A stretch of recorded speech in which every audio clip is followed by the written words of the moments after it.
ولما فصلت العير قال أبوهم إني لأجد ريح يوسف لولا أن تفندون۔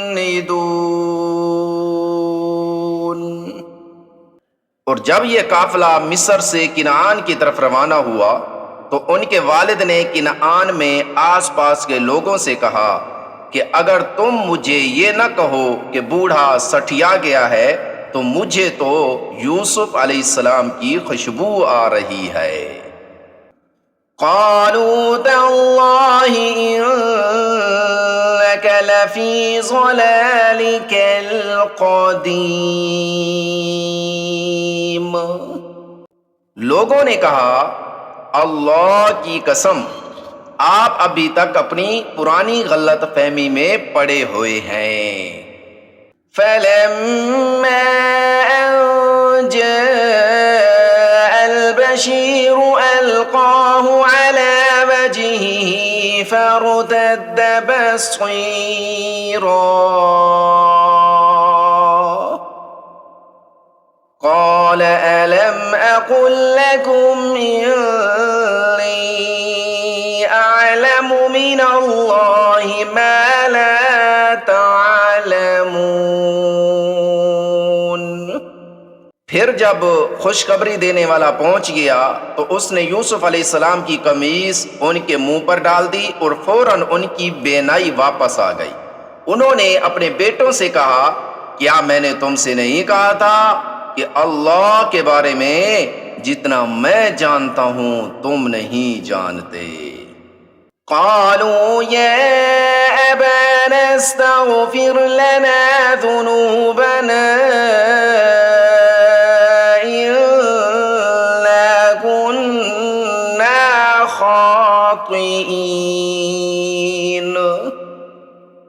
وہ کہنے لگے ابا جان آپ ہمارے گناہوں کی بخشش کی دعا فرمائیے، ہم یقیناً بڑے خطا کار تھے۔ قال سوف استغفر لكم ربی انه هو الغفور الرحیم۔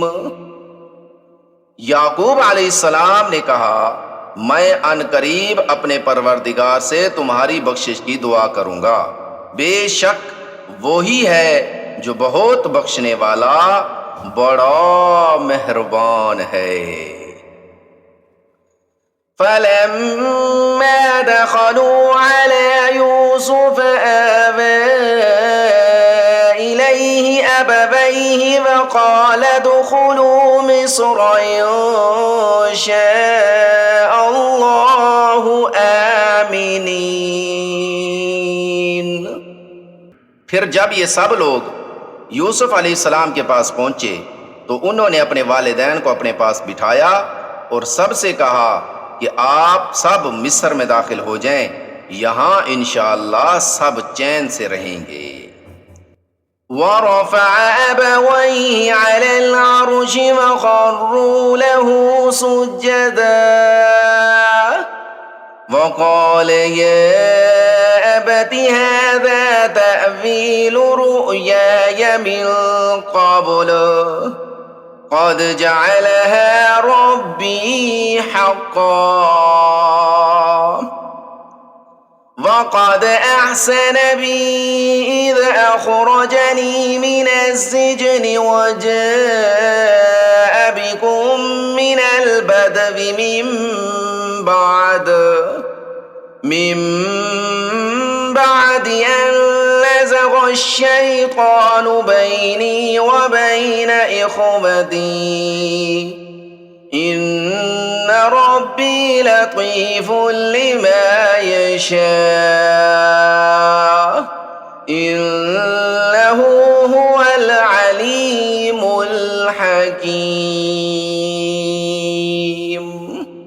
اور انہوں نے اپنے والدین کو تخت پر بٹھایا اور وہ سب ان کے سامنے سجدے میں گر پڑے، اور یوسف علیہ السلام نے کہا ابا جان یہ میرے پرانے خواب کی تعبیر ہے جسے میرے پروردگار نے سچ کر دکھایا، اور اس نے مجھ پر بڑا احسان فرمایا کہ مجھے قید خانے سے نکال دیا اور آپ لوگوں کو دیہات سے یہاں لے آیا، حالانکہ اس سے پہلے شیطان نے میرے اور میرے بھائیوں کے درمیان فساد ڈال دیا تھا۔ حقیقت یہ ہے کہ میرا پروردگار جو کچھ چاہتا ہے اس کے لیے بڑی لطیف تدبیریں کرتا ہے۔ بے شک وہی ہے جس کا علم بھی کامل ہے، حکمت بھی کامل۔ رب قد آتيتني من الملك وعلمتني من تأويل الأحاديث فاطر السماوات والأرض أنت وليي في الدنيا والآخرة توفني مسلما وألحقني بالصالحين۔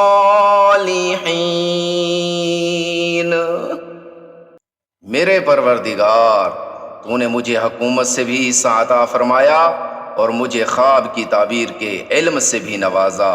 آسمانوں اور زمین کے پیدا کرنے والے، تو ہی دنیا اور آخرت میں میرا رکھوالا ہے۔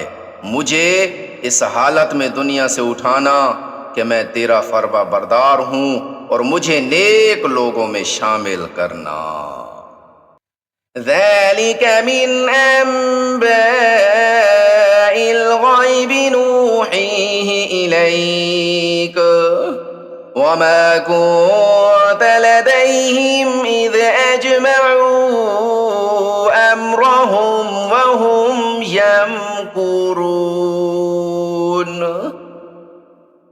اے پیغمبر صلی اللہ علیہ وسلم، یہ تمام واقعہ غیب کی خبروں کا ایک حصہ ہے جو ہم تمہیں وحی کے ذریعے بتا رہے ہیں، اور تم اس وقت ان یوسف کے بھائیوں کے پاس موجود نہیں تھے جب انہوں نے سازش کر کے اپنا فیصلہ پختہ کر لیا تھا کہ یوسف کو کنویں میں ڈالیں گے۔ وما أكثر الناس ولو حرصت بمؤمنين۔ اس کے باوجود اکثر لوگ ایمان لانے والے نہیں ہیں، چاہے تمہارا کیسا ہی دل چاہتا ہو۔ وما تسألهم عليه من أجر إن هو إلا ذكر للعالمين۔